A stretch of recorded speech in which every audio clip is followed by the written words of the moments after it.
Hello friends. Uno Minda ने आज अपने क्वार्टर फोर के रिजल्ट मार्केट क्लोज होते समय डिक्लेयर किए हैं, तो उसे डिटेल में समझ लेते हैं। वैसे आज की बोर्ड मीटिंग में कंपनी ने ₹1.50 का डिविडेंड भी डिक्लेयर किया है और उसकी रिकॉर्ड डेट है 30 मई। तो चलिए आगे बढ़ते हुए नंबर देख लेते हैं। ये जो नंबर्स है वो कंसोलिडेटेड नंबर्स है और वैल्यू करोड़ में है। शुरुआत में ऑपरेशन रेवेन्यू देख लेते हैं। तो मार्च क्वार्टर में ऑपरेशन रेवेन्यू रहा है 4,528 करोड़ का। वही लास्ट ईयर मार्च क्वार्टर में 3,794 करोड़ का ऑपरेशन रेवेन्यू रहा था। और दिसंबर क्वार्टर में 4,184 करोड़ का ऑपरेशन रेवेन्यू रहा था। यहाँ पर अगर ईयर ऑन ईयर बेसिस देखेंगे तो हमें अच्छा खासा 19% का इंक्रीज देखने को मिल रहा है। वही क्वार्टर ऑन क्वार्टर बेसिस पर 8% का इंक्रीज देखने को मिल रहा है। वैसे मार्केट में जो ब्लूमबर्ग का अनुमान था, वो लगभग 4,435 करोड़ का था। तो उससे हल्की बढ़त हमें ऑपरेशन रेवेन्यू में इस क्वार्टर में देखने को मिल रही है। अब टोटल इनकम देख लेते हैं। तो टोटल इनकम रहा है मार्च क्वार्टर में 4,536 करोड़ के आसपास। वही लास्ट ईयर मार्च क्वार्टर में 3,803 करोड़ का टोटल इनकम रहा था। और दिसंबर क्वार्टर में 4,192 करोड़ का टोटल इनकम रहा था।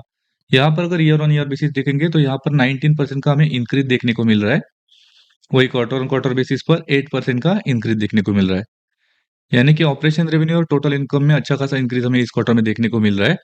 अब टोटल एक्सपेंसेस देख लेते हैं। तो कंपनी के टोटल एक्सपेंसेस रहे मार्च क्वार्टर में 4,207 करोड़ के।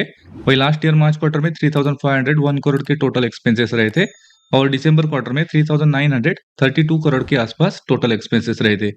यहाँ पर अगर इस क्वार्टर में एक्सपेंसेस देखेंगे तो ओवरऑल एक्सपेंसेस कंट्रोल में देखने को मिल रहा है। हालांकि जो बढ़त देखने को मिली है वो टोटल इनकम में जितनी बढ़त देखने को मिली है उसी के अकॉर्डिंग टोटल एक्सपेंसेस में भी बढ़त देखने को मिली है। अब आगे बढ़ते हुए कंपनी का प्रॉफिट देख लेते हैं। तो कंपनी का प्रॉफिट रहा है मार्च क्वार्टर में 289 करोड़ का।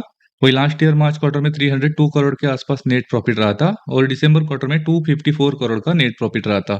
यहाँ पर अगर ईयर ऑन ईयर बेसिस देखेंगे तो हमें 4% का फॉल देखने को मिल रहा है। और उसका एक रीजन था, मैं आपको हाईलाइट करके दिखाता हूँ। लास्ट ईयर मार्च क्वार्टर में कंपनी को लगभग 27 करोड़ के आसपास एक्सेप्शनल आइटम का गेन हुआ था। और उसी की वजह से लास्ट ईयर कंपनी को थोड़ा सा बेनिफिट हुआ था नेट प्रॉफिट में। अगर क्वार्टर ऑन क्वार्टर बेसिस देखेंगे तो यहाँ पर हमें 14% का इंक्रीज देखने को मिल रहा है। वैसे जो मार्केट में ब्लूमबर्ग का अनुमान था वो लगभग 266 करोड़ का था नेट प्रॉफिट का। तो उससे बेटर हमें नेट प्रॉफिट इस क्वार्टर में देखने को मिल रहा है। अब आगे बढ़ते हुए कंपनी का ईपीएस देख लेते हैं। तो बेसिक ईपीएस रहा है मार्च क्वार्टर में 4 रुपीज 63 पैसे का। वही लास्ट ईयर मार्च क्वार्टर में 5 रुपीज 2 पैसे का ईपीएस रहा था। और दिसंबर में 4 रुपीज 5 पैसे का बेसिक ईपीएस रहा था। यहाँ पर अगर सालाना आधार पर देखेंगे तो हल्की कमजोरी हमें ईपीएस में देखने को मिल रही है। वही क्वार्टर ऑन क्वार्टर बेसिस पर बढ़त भी देखने को मिल रही है। ओवरऑल अगर नंबर देखेंगे तो अच्छे नंबर्स इस क्वार्टर में देखने को मिल रहे हैं, जहां पर क्वार्टर ऑन क्वार्टर बेसिस अगर देखेंगे तो ऑपरेशन रेवेन्यू और नेट प्रॉफिट में इंक्रीज देखने को मिल रहा है। उसी के साथ ईयर ऑन ईयर बेसिस पर ऑपरेशन रेवेन्यू में अच्छा खासा इंक्रीज देखने को मिला। लेकिन लास्ट ईयर में जो कंपनी को एक्सेप्शनल आइटम का गेन हुआ था उसके वजह से नेट प्रॉफिट में हल्की कमजोरी इस क्वार्टर में देखने को मिली। लेकिन जो मार्केट का अनुमान था ऑपरेशन रेवेन्यू का और नेट प्रॉफिट का इस क्वार्टर के लिए, उससे बेटर नंबर्स हमें इस क्वार्टर में आते हुए देखने को मिले हैं। वैसे लास्ट 3 महीने में अगर स्टॉक का परफॉर्मेंस देखेंगे तो स्टॉक में ऑलरेडी 17% की तेजी देखने को मिली है। इस वीडियो में इतना ही। Thank you.